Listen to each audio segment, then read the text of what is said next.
the hands of a group of 9 French noblemen. These noblemen became known as the Knights Templar. The word cabal, meaning a group who conspire together, comes from the word Kabbalah. One such cabal, who were to later inspire a whole armada of black magic cults and Freemasonry, were the so-called Knights Templar. They laughingly called themselves the Poor Knights of Christ, but these men were far from poor.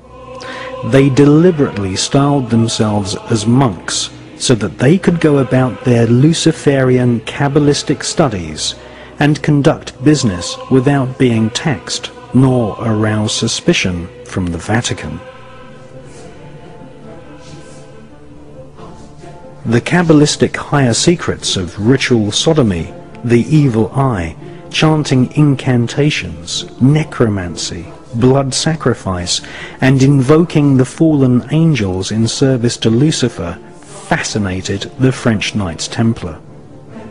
They realized that the Kabbalah originated in Palestine, and once they had realized that the Kabbalah was the key to untold spiritual magical power, they cunningly planned a bloody crusade to Palestine in order to search for more Kabbalistic and magical artifacts. They eventually discovered and looted the Temple of Solomon. Solomon was a biblical magician king who is accredited with inspiring large parts of the corpus of works we now know as the Kabbalah.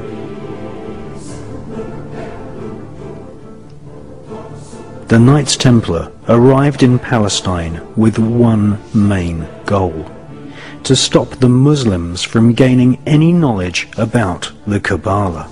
The Knights Templar, once they had discovered the magical teachings of the Kabbalah, were dedicated utterly to destroying its origins so that they might hold its secrets exclusively.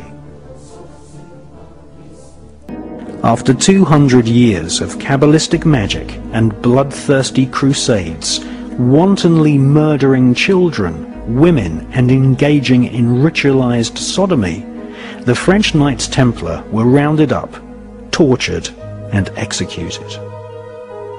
Many confessions told of the Knights Templar monks ritually sodomizing each other, invoking evil spirits, and implanting these spirits into animals such as cats. Various black magic artifacts were confiscated from castles owned by the Knights Templar, including silver caskets containing desiccated heads and skulls. The Knights Templar referred to these heads as Baphomets. They were placed at the center of a round table. Templars would then conduct a séance invoking the spirit of Lucifer to speak through the head. The most damning information exposed them as anti-Christs. Several Knights Templar confessed that the image of Jesus was spat upon and trampled during Kabbalistic rituals, a satanic tradition which is still practiced to this day at lodges of the Ordo Templi Orientis, which was once headed by Aleister Crowley. Many Knights Templar bribed their way out of prison and escaped to Scotland and the Mediterranean island of Malta. They first renamed themselves the Sovereign Knights of Malta, and then, after establishing trade routes to North America long before Christopher Columbus, they re-emerged in Scotland, calling themselves Freemasons.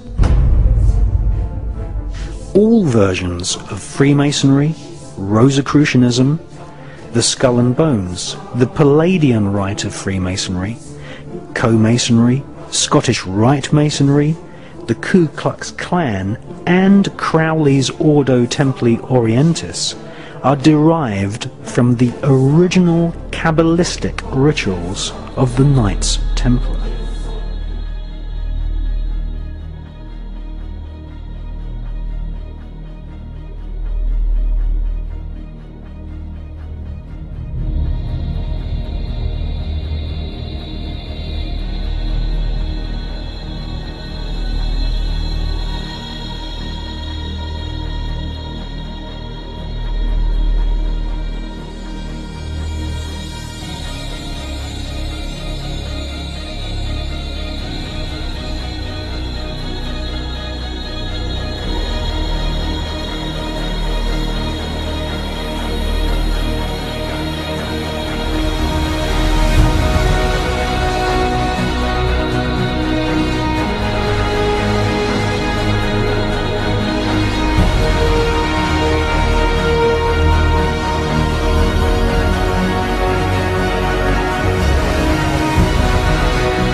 The Illuminati is a global network of witch covens, black magicians and Freemasons.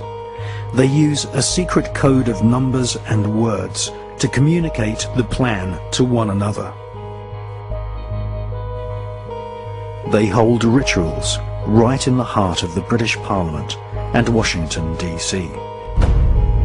The Illuminati have designed the United States as the headquarters for their barbarous plan to bring about the apocalyptic prophecies of the Antichrist. I don't have a lot to respond except the fact that I am past master of my lodge and a Freemason, and I'm very proud of the fact, and I think it's interesting to listen to a debate that says that points toward Freemasonry as an occult when 36 of the 50 signers of the Declaration of Independence, all of the generals in Washington's army, and everyone who's participated in the Revolutionary War were basically Freemasons. And if you look at how the foundation of the country was put together, it's on Masonic principles. So I think it's certainly an interesting debate that's probably not appropriate in this public forum, but I would certainly encourage people that have a different viewpoint to study the Freemasonry organization a little closer.